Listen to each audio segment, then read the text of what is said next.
Breaking news చూస్తున్నాము. Visakha software engineer Gayatri కేసులో big twist అని చెప్పుకోవాలి. గాయత్రిని భర్తే చంపినట్టు అనుమానం వ్యక్తపరుస్తున్నారు. ఇటు కుటుంబ సభ్యులు కూడా భర్త శ్రీచరణే గాయత్రిని చంపేశాడంటూ కుటుంబ సభ్యులు కూడా చెప్పుకొచ్చే ప్రయత్నం చేస్తున్నారు. గాయత్రి పైన శ్రీచరణ్కి మొదటి నుంచి అనుమానం అనే ఒక పెనుభూతం ఉండేది.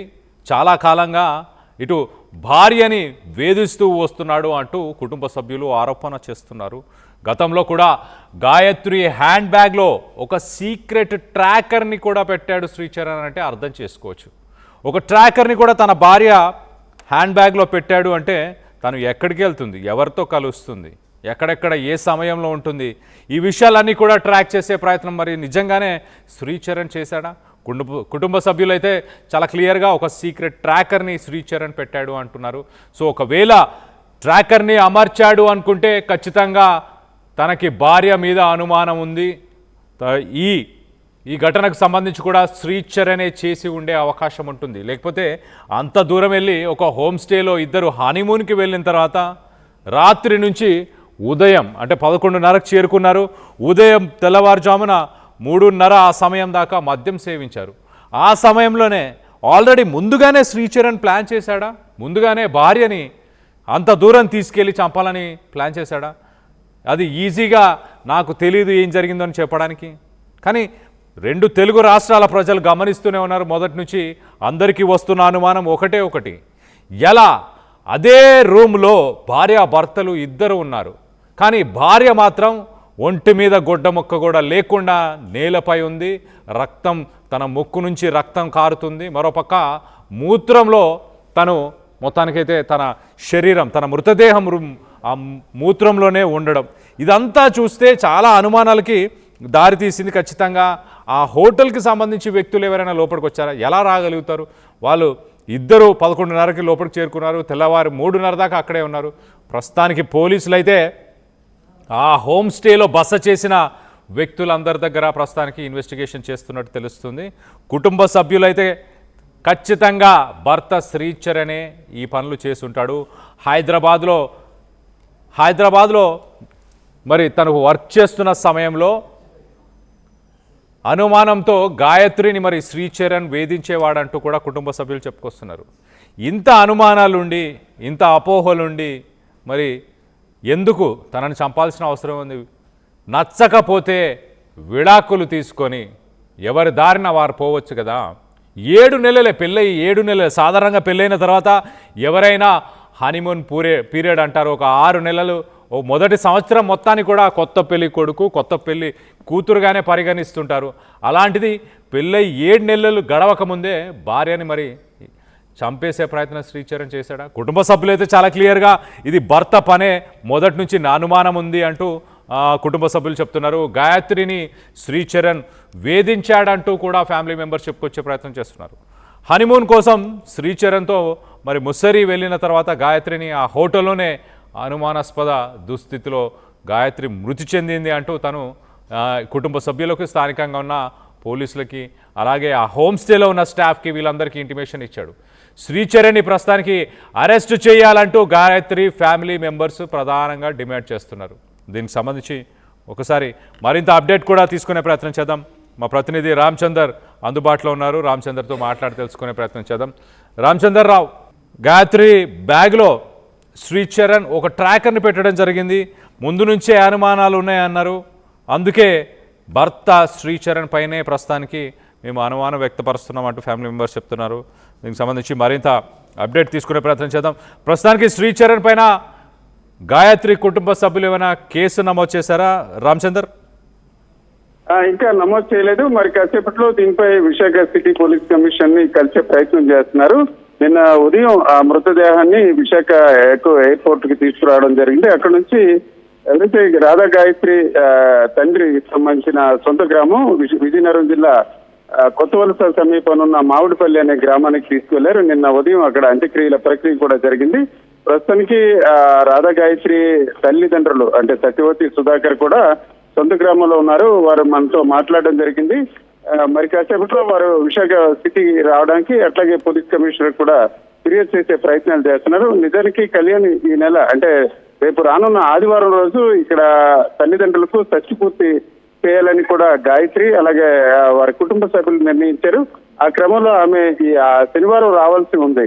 ఈ విషయంపై వారందరూ కూడా కుటుంబ సభ్యులందరూ కూడా సందడిగా వేపకుండా అంటే చిరుముషుడివాడలోని విహార్ దీనికి సంబంధించిన అపార్ట్మెంట్ లో నిర్వహించడానికి అన్ని రకాల ఏర్పాట్లు చేసుకున్న దశలో ఈ రకంగా జరిగింది. కళ్యాణ్ మొదటి నుంచి అంటే పెళ్లైన కొన్ని నెలల తర్వాత అతని ప్రవర్తనపై కుటుంబ సభ్యులకు రాధా గాయత్రి పలు సందర్భాల్లో ఫిర్యాదు చేయడం జరిగింది. ముఖ్యంగా ఆమె ఐటీ కంపెనీలో పనిచేస్తూ కొంతకాలం హైదరాబాద్ లో కూడా ఉంది. హైదరాబాద్ లో ఉన్న సమయంలో వారి సోదరుడు తమ్ముడు వెళ్ళిన సమయంలో అంటే వరుసకు సోదరుడైన సోదరులు వెళ్ళిన ఇతరులు వెళ్ళినప్పుడు కూడా కొంత అనుమానం వ్యక్తం చేస్తూ శ్రీచరణ్ మాట్లాడటమే కాకుండా ఆమె ఉండే బెడ్రూమ్ లో కూడా అప్పుడు సీసీ కెమెరా పెట్టడం జరిగింది.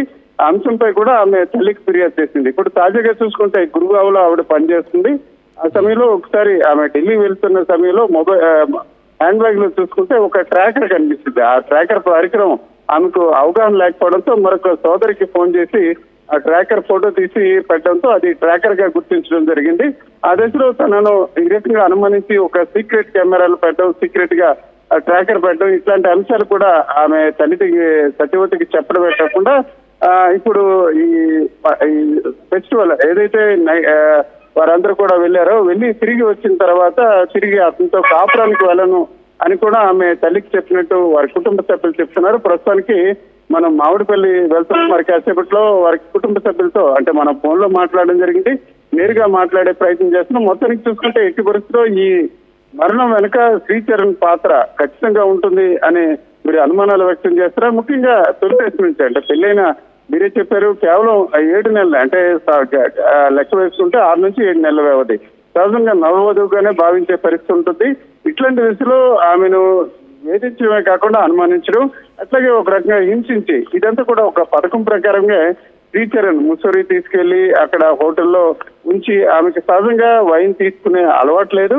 కానీ వైన్ తీసుకున్నట్టు ఇప్పుడు పోలీసులు ఇట్లా చెప్తున్నారు. ఇదంతా కూడా ఒక పద్ధతి ప్రకారం శ్రీచరణ్ చేసి ఉంటారనే అనుమానాలు వ్యక్తం అవుతున్నాయి. మరి కాసేపులో వారి కుటుంబ సభ్యులు విశాఖ సిటీ పోలీస్ కమిషనర్ కలిసే ప్రయత్నం చేస్తున్నారు. అట్లాగే వారి అంత్యక్రియలు నిన్నే పూర్తయ్యాయి. మామిడిపల్లి గ్రామస్తులంతా కూడా తీవ్ర ఆగ్రహం కూడా వ్యక్తం చేస్తున్న పరిస్థితి. శ్రీచరణ్ పై ఎట్టి పరిస్థితులు కేసు పెట్టడమే కాకుండా అతనిపై కఠిన చర్యలు తీసుకోవాలని కూడా డిమాండ్ చేస్తున్న పరిస్థితి. మొత్తానికి ఒక భార్య మరణం వేరే కోణంలో మలిచే ప్రయత్నం శ్రీచరణ్ చేశాడని వీరంతా కూడా ప్రగాఢ నమ్మడం కాకుండా ఆరోపణలు చేస్తున్న వాతావరణం మనకు కనిపిస్తుంది. కళ్యాణ్ రైట్. రామచందర్, ఇక్కడ గాయత్రి చూస్తే ఆమె ఢిల్లీలో వర్క్ చేస్తుంది, అలాగే శ్రీచరణ్ పూణేలో వర్క్ చేస్తున్నాడు, రైట్? రామచందర్, వీరిద్దరూ వేరు ప్రాంతాల్లో అయితే వీరు ఎక్కడైనా కలిసి బతకడం అలా అంటే వీళ్ళిద్దరు కలిసి ఉండడం ఏమైనా జరిగిందా, లేకపోతే మధ్యలో కలుస్తుండే వీళ్ళ సంసారం ఎలా నడుస్తుండేది? అందుకే కొంచెం దూరంగా ఉండడం వల్లే ఈ అనుమానం పెరుగుతూగా మారిందా? కళ్యాణ్, సహజంగా ఇప్పుడున్న పరిస్థితులు, సామాజిక పరిస్థితులు కావచ్చు, ఉద్యోగ పరిస్థితుల నేపథ్యంలో చాలా మంది భార్యాభర్తలు దూరంగా ఉండడం, కొంతకాలం దూరం ఉన్న తర్వాత బదిలీలు ఇతర వ్యవహారాల నేపథ్యంలో కలిసి ఉండే పరిస్థితి ఉంటుంది. నవంబర్ నెలలోనే వివాహం జరిగింది. ఇది జూన్ నెల, అంటే కేవలం 6 నెలల వ్యవధిలోనే. అంటే కొంతకాలం పాటు హైదరాబాద్ లోని గది తీసుకుని వారు ఉండేవారు. అప్పుడప్పుడు కూడా పూణేలో పనిచేస్తున్న శ్రీచరణ్ వెళ్తుండేవాడు. అట్లాగే ఆమె కూడా కలిసే పరిస్థితి ఉంది. ఇప్పుడు గురుగావ్లో అంటే ఢిల్లీ సమీపాన ఆమె ఉద్యోగం చేస్తున్న దశలో ఇతను పూణేలో పనిచేస్తున్నాడు. అయితే ఇప్పుడు మనం వసంత విహార్ అపార్ట్మెంట్ ఏదైతే చిన్నముషుడివాడలో సత్యవతి అలాగే సుధాకర్ అంటే రాధా గాయత్రి కుటుంబ సభ్యులు నివాసం ఉంటున్న ప్రాంతానికి మనం నిన్న వెళ్ళడం జరిగింది. వారితో కూడా మాట్లాడడం జరిగింది. 2-3 సార్లు అక్కడికి అతను రావడం జరిగింది అని కూడా చెప్పడం జరిగింది. అయితే సహజంగా వేరు ప్రాంతాల్లో పనిచేస్తున్నప్పుడు కూడా ఇప్పుడున్న పరిస్థితుల్లో అప్పుడప్పుడు కలవడం ఇట్లాంటి ప్రక్రియ అయితే జరుగుతుంది. అయితే ఇటీవల అంటే ఒక తీవ్ర స్థాయిలో వేధింపులు, అనుమానాలు తీవ్ర స్థాయిగా చేరడంతో ఆమె భరించలేని పరిస్థితుల్లోనే తల్లికి ఫిర్యాదు చేసినట్టు తెలుస్తుంది. అయితే ఫిర్యాదు చేసినప్పుడు కూడా కొన్ని సహజంగా పెళ్ళైన కొత్తలో ఇట్లాంటి మనస్పర్ధలు వచ్చే అవకాశం ఉంటుంది కాబట్టి వచ్చిన తర్వాత మాట్లాడదామని చెప్పడం జరిగింది. అయితే ఒకవైపు చూసుకుంటే రాధా గాయత్రి మరణంపై కుటుంబ సభ్యులు మాత్రమే కాకుండా వారంతా ఎవరైతే అపార్ట్మెంట్ లో ఉన్న వారు కూడా చాలా ఆవేదన వ్యక్తం చేస్తున్నారు. కళ్యాణ్, నిజానికి చూసుకుంటే తల్లిదండ్రులు వారు చూసుకుంటే ఒక రిటైర్డ్ ఆర్మీ కుటుంబం. వారికి గతంలో చూసుకుంటే పెందుర్తి సమీపన ఒక చిన్న ఇంట్లో ఉండేవారు. అయితే తల్లిదండ్రులకు అన్ని రకాల సౌకర్యాలు కల్పించాలనే కోణంలోనే ఈ అపార్ట్మెంట్ కూడా ఆమె బలవంతంగా కొనుగోలు చేసి అన్ని రకాల ఏర్పాట్లు చేసిన పరిస్థితి. ఈ దశలోనే వారి కుటుంబ సభ్యులు ఏమాత్రం కూడా జీర్ణించుకోలేకపోతారు. ముఖ్యంగా చూసుకుంటే శ్రీచరణ్ వ్యవహారంపై అంటే పెళ్లైన దాదాపు 6 నుంచి 7 నెలల వ్యవధిలోనే ఈ రకంగా ఆమె మరణానికి కారణం అయ్యారు. అయితే ఈ మరణంపై ఇంకా స్పష్టత నిజానికి అతని పాత్ర ఉన్నట్టు కుటుంబ సభ్యులు ఆరోపణలు చేస్తున్నారు. దానికి తగ్గట్టు బలమైన ఆధారాలు ఇటువైపు చూసుకుంటే సీసీ కెమెరాలు ఏర్పాటు చేయడం, ఆమె హ్యాండ్ బ్యాగ్ లో ట్రాకర్ పెట్టడం, ఇట్లాంటివన్నీ కూడా ఖచ్చితంగా భార్య నడవడికపై అనుమానాలు ఉండడమే కాకుండా అతని మానసిక పరిస్థితి కూడా కొంత స్పష్టంగా కనిపిస్తుంది. అంటే ట్రాకర్ పెట్టి సీసీ కెమెరాలు పెట్టిన వ్యక్తి సహజంగా ఇట్లాంటి హత్యలు కానీ లేకపోతే ఆమె మరణాన్ని సంశయించే అవకాశాలు స్పష్టంగా ఉంటాయని వీరు బలంగా నమ్ముతున్న పరిస్థితి. ఈ దశలో ఇప్పటికే ఆ ప్రాంతానికి ముస్సోరీ పోలీసులు డెహ్రాడూన్ కి సంబంధించి అక్కడే పోలీసులు కేసు నమోదు చేశారు. విశాఖ పోలీసులతో కూడా సంప్రదింపులు చేస్తున్నారు. అయితే ప్రస్తుతానికి మృతదేహం అంత్యక్రియలు వ్యవహారం నేపథ్యాన కొంత విచారణ ఆలస్యం జరిగింది. ప్రస్తుతానికైతే శ్రీచరణ్ కూడా విశాఖ రావడం జరిగింది. నేను అంత్యక్రియల్లో పాల్గొనడం జరిగింది. అయితే తాజాగా ఆర్టీసీతో పాటు ఇతర వర్గాలు కూడా దీనిపై స్పష్టంగా వారి తల్లిదండ్రుల అభిప్రాయాన్ని, వారి బంధువుల అభిప్రాయాన్ని వ్యక్తం చేయడంతో అతను తిరిగి 11 రోజుల కార్యక్రమానికి హాజరవుతారా లేదా అన్నపై కొంత అనుమానాలు వ్యక్తం అవుతున్నాయి. ఏదేమైనప్పటికీ పోలీసులకు మరి కాసేపట్లో వీరు కలిసే అవకాశాలు ఉన్నాయి. మన ఫోన్లో వాళ్ళతో కుటుంబ సభ్యులతో మాట్లాడడం జరిగింది. వారంతా కూడా విశాఖ సిటీకి మధ్యాహ్నం 12 తర్వాత వచ్చి పోలీస్ కమిషన్ ని కలిసే ప్రయత్నం చేస్తాం. అట్లాగే అతను ఏ రకంగా తన కుమార్తెను వేధించారు, అట్లాగే ఏ రకంగా ఇబ్బందులు పెట్టారు, దాంతో సాక్ష్యాలతో కూడా ఇచ్చే ఆలోచనతో ఉన్నట్టు సుధాకర్ సత్యవతి దంపతులు చెప్తున్నారు. Kalyan. Right, thanks for the latest update Ramachander. మొత్తం మీద వైజాగ్ టెక్ సాఫ్ట్వేర్ ఇంజనీర్కి సంబంధించిన కేసులో కొత్త మలుపు అని చెప్పొచ్చు. ఇప్పుడు కుటుంబ సభ్యులు మరి భర్త శ్రీచరణ్కే అనుమానం అనే ఒక పెనుభూతం గతంలో కూడా ఉంది. తన హ్యాండ్ బ్యాగ్లో కూడా ఒక ట్రాకర్ని పెట్టి గాయత్రిని ఇబ్బంది పెట్టే ప్రయత్నం చేశాడు. అనుమాన పడుతున్నాడే, మొదటి నుంచి అనుమాన పడుతున్నాడు అంటూ గాయత్రి తల్లికి చెప్పిన వైనం. మొత్తం మీద దీనికి సంబంధించి విశాఖపట్నం కమిషనర్ని మరి కాసేపట్లో ఆ కుటుంబ సభ్యులు కలబోతున్నారు. మరి శ్రీచరణ్ పైన కంప్లైంట్ చేయబోతున్నారా? ఈ ఘటనకు సంబంధించి మీరేమనుకుంటున్నారా? ఆ రూమ్లో ఏం జరిగి ఉంటుంది? ఖచ్చితంగా ఇద్దరు హనీమూన్కి వెళ్ళారు. మరి 11:30 నుంచి ఉదయం 3:30 దాకా ఇద్దరు కలిసే ఉన్నారు. మద్యం సేవించడం జరిగింది. ఇదంతా జరిగిన తర్వాత మరి శ్రీచరణే గాయత్రిని ఏమైనా చేశాడా? కుటుంబ సభ్యులైతే శ్రీచరణే గాయత్రిని ఖచ్చితంగా తను చంపేశాడు అంటూ కుటుంబ సభ్యులు ఆరోపణ చేస్తున్నారు. అనుమానాస్పద స్థితిలో మృతి చెందిన రాధా గాయత్రి ఇంటి వద్ద ఉన్నాం. ఇది ఏదైతే విశాఖలోని చినముషుడువాడ అంటే పెందుర్తికి సమీపాన శారదాపీఠానికి దాదాపు కోతవీటి దూరంలో ఈ అపార్ట్మెంట్ ఉంది. వసంత విహార్ ఈ అపార్ట్మెంట్లో 4వ ఫ్లోర్లో 401 ఫ్లాట్లో వీరు ఉంటున్నారు. తండ్రి సుధాకర్, అలాగే సత్యవతి. అయితే రాధా గాయత్రి నవంబర్ నెలలో అంటే దాదాపుగా ఈ జూన్ దాదాపుగా 8 నెలల క్రితం వివాహం జరిగింది. అయితే ఇప్పుడు శ్రీచరణ్తో వివాహం ఒక రకంగా అరేంజ్డ్ మ్యారేజ్. ఇది ఇద్దరు కూడా బీటెక్ చదివారు. వీరందరూ కూడా సాఫ్ట్వేర్లో వేరు ప్రాంతాల్లో. ఈ శ్రీచరణ్ చూసుకుంటే పూణేలో, అమ్మాయి రాధా గాయత్రి చూసుకుంటే గురుగావ్లో ఉద్యోగం చేస్తున్నారు. అయితే ఈ పుట్టినరోజు సందర్భంగా వీరు ఆ ప్రాంతానికి వెళ్ళారు, ముస్సోరీ ప్రాంతానికి. అయితే ఊహించిన విధంగా ఈరోజు ఆమె మృత్యువాత పడింది. ఈ విషయం తెలిసిన సుధాకర్, సత్యవతి నిన్న సాయంత్రం అంటే మంగళవారం సాయంత్రం వీరంతా కూడా ఉన్నఫలంగా బయలుదేరి వెళ్ళినట్టు తెలుస్తుంది. మనం చూస్తే దీనికి సంబంధించిన వాచ్మెన్ వారు కూడా మనకి ఇచ్చిన సమాచారం బట్టి ఇట్లా తెలుస్తుంది. అయితే ఎవరైతే సుధాకర్, గాయత్రికి తండ్రి సుధాకర్ రిటైర్డ్ ఆర్మీ పర్సన్. అయితే గతంలో అపార్ట్మెంట్ వేరే ప్రాంతంలో ఉన్నారు. ఈ మధ్య కాలంలోనే వీరు అపార్ట్మెంట్ దాదాపు ఏడాది కాలం క్రితం కొనుగోలు చేసి ఇక్కడికి రావడం జరిగింది. అయితే ఇక్కడికి చేరుకున్న తర్వాతే అంటే ఈ అపార్ట్మెంట్ ఫ్లాట్ కొనుక్కున్న తర్వాతే రాధా గాయత్రిని వివాహం చేశారు. అయితే ఇక్కడ ఉన్న స్థానికులు బట్టి మనం మాట్లాడిన బట్టి దాదాపు 2 సార్లు అంటే సహజంగా ఐటీ కంపెనీలో పనిచేస్తున్న నేపథ్యాన శ్రీచరణ్ కావచ్చు, రాధా గాయత్రి వివాహం తర్వాత ఒక 2 సార్లు ఇక్కడికి వచ్చినట్టు వీరు చెప్తున్నారు. అయితే అంతగా పరిచయాలు లేవు. అయితే ఊహించిన విధంగా నిన్న ఏదైతే వాట్సాప్ గ్రూపుల్లో కావచ్చు లేక యూట్యూబ్లో న్యూస్ ఛానల్లో చూసిన తర్వాత ఒకసారిగా షాక్ గురైన పరిస్థితి. అయితే తండ్రి సుధాకర్ అందరితో మంచిగా ఉంటారు, తక్కువ పరిచయాలు, తక్కువ మాట్లాడే పరిస్థితి ఉంటుంది. ఈ విషయం తెలిసిన వెంటనే రాధా గాయత్రి తల్లిదండ్రులు ఇద్దరు కూడా ఉన్నఫలంగా బయలుదేరారు. వీరితో మనం మాట్లాడితే ఒక యాక్సిడెంట్ అయింది, ఆ కారణంగా ఆ అమ్మాయిని కలిసే క్రమంలో వెళ్తున్నట్టు చెప్పడం జరిగింది. అయితే తాజాగా పెందుర్తి పోలీసులు కూడా కొంత వివరాలు సేకరించే ప్రయత్నం చేస్తున్నారు. వీరిద్దరు అంటే భార్యాభర్తలు ఇద్దరు ఒక హనీమూన్ మాదిరిగా ఒక పార్టీ కోసం ఆ రకంగా ఆ ప్రాంతానికి వెళ్ళారు. ఆ రాత్రి డిన్నర్ చేశారు. డిన్నర్ తర్వాత కొంత ఏదైతే లిక్విడ్ అట్లా తీసుకోవడం జరిగింది. ఆ తర్వాత మంచం మీద ఉండాల్సిన రాధా గాయత్రి నేలపై ఉంది, అలాగే రక్తం కూడా ఉంది. అట్లాగే బెడ్షీట్, అట్లాగే ఆమె డ్రెస్సింగ్ కూడా కొంత చెదిరిపోయిన ఉన్న దృశ్యాలు కూడా ఉన్నట్టు పోలీసులు బట్టి మనకి సమాచారం బట్టి తెలుస్తుంది.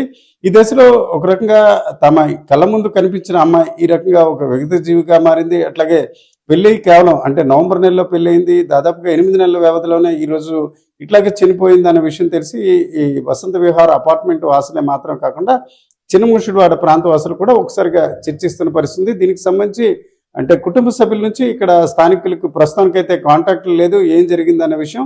అయితే వారు కొంత విషాదంలో ఉంటున్న నేపథ్యాన్ని వారిని కాంటాక్ట్ చేయలేదని స్థానికులు అపార్ట్మెంట్ వాసులు చెప్తున్నారు. ఏదేమిటికి పెళ్ళి 8 నెలలు అవడం, అలాగే వారు ఉద్యోగం కోసం వేరు ప్రాంతాల్లో ఉంటూ కలిసి ఒక హ్యాపీగా వెళ్ళిన దశలో ఈ రకంగా మృత్యువాత పడడం ఒక రకంగా స్థానికులకి షాక్ గురి చేసిన పరిస్థితి. మొత్తానికి విశాఖ లాంటి ప్రాంతంలో ఐటీ ఉద్యోగాల రీత్యా వేరు ప్రాంతాలకు వెళ్ళిన వారు ఈ రకంగా అర్ధాంతరంగా ఆ ఒక అమ్మాయి చనిపోవడం అందరినీ కూడా కొంత కలిసి. ఉత్తరాఖండ్ లో విశాఖ నగరానికి చెందిన గాయత్రి అనే ఐటీ ఉద్యోగి అనుమానాస్పద స్థితిలో మృతి చెందారు. వీరు తల్లిదండ్రులు చిన్నముషిడ సమీపాన ఉంటున్న పరిస్థితి. ఈ దశలో ఈ వసంత విహార్ అనే ఈ అపార్ట్మెంట్ లో వాళ్ళు గత దాదాపుగా 8 నెలలుగా నివాసం ఉంటున్న పరిస్థితి.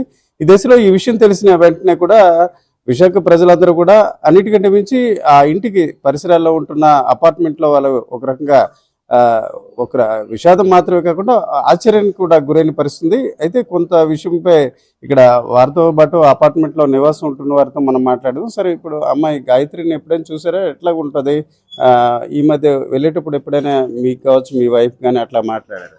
లేదండి, వాళ్ళు 8 months బిఫోర్ ఇక్కడికి వచ్చారండి. వేరే అతని దగ్గర నుంచి వీళ్ళు పర్చేజ్ చేసుకొని, వెంకటరమణ గారు అన్న ఆయన దగ్గర నుంచి వీళ్ళు పర్చేజ్ చేసుకొని ఇక్కడ ఉంటున్నారండి. వచ్చిన తర్వాత ఏంటంటే ఒక 1 month దాంట్లో ఏంటంటే అమ్మాయికి మ్యారేజ్ చేశారు. మ్యారేజ్ కూడా సుజాత నగర్లోనే ఇంద్రాణి ఫంక్షన్ హాల్ చేశారండి. ఆ రోజు పిలిచారు, ఆ రోజు మేము వెళ్ళి చూసామండి. అంతవరకు కూడా మేము చిన్న స్టార్టింగ్లో ఏంటంటే అమ్మాయి గృహప్రవేశం ఏంటంటే వాళ్ళు ఇల్లు పాలు పొంగించుకునే టైంలో ఒకసారి చూసాం జస్ట్ అంతే. తర్వాత మ్యారేజ్కి చూసాం. మ్యారేజ్ చూస్తే మ్యారేజ్ అందరం కూడా పిలిచారు, అక్కడికి వెళ్ళాం, ఇన్వైట్ చేస్తానంటే వెళ్ళాం. ఫంక్షన్ కూడా బాగానే చేశారు. అతను చెప్పడం ఏంటంటే అమ్మాయిని అల్లుడు కూడా నేను సాఫ్ట్వేర్ ఎంప్లాయీస్ అని చెప్పారండి. అంతే, మరి నాకు తెలిసిన ఇన్ఫర్మేషన్ అయితే అదేనండి. 8 months అవుతుంది వాళ్ళు వచ్చి ఇక్కడికి వచ్చి 8 months అవుతుంది. వాళ్ళు ఉండడం అయితే చాలా మంచిగా ఉండేవారండి అతను. ఓకే, నిన్న టీవీలో కావచ్చు లేకపోతే మామూలుగా యూట్యూబ్లో వైరల్ అయ్యాక వాళ్ళ పేరెంట్స్ అట్లా ఇక్కడ ఉన్నారు సార్, ఆ టైంలో ఏం చేశారు? లేదండి, ఇది యాక్చువల్గా మాకు తెలిసింది ఏంటంటే నిన్న నైట్ 9 o'clock తెలిసిందండి. ఇలాగ న్యూస్ ఛానల్ ద్వారా మాకు తెలిసింది. మేము కూడా ఒకసారి స్టన్ అయ్యాం, ఏంటిది ఎన్సెన్స్ అని స్టన్ అయ్యాం. తర్వాత ఏంటంటే వాళ్ళు కింద మా వాచ్మెన్ వాళ్ళు అడిగితేనంటే వాళ్ళు అప్పటికే వెళ్ళారు ఎన్సెన్స్ అని చెప్పారండి.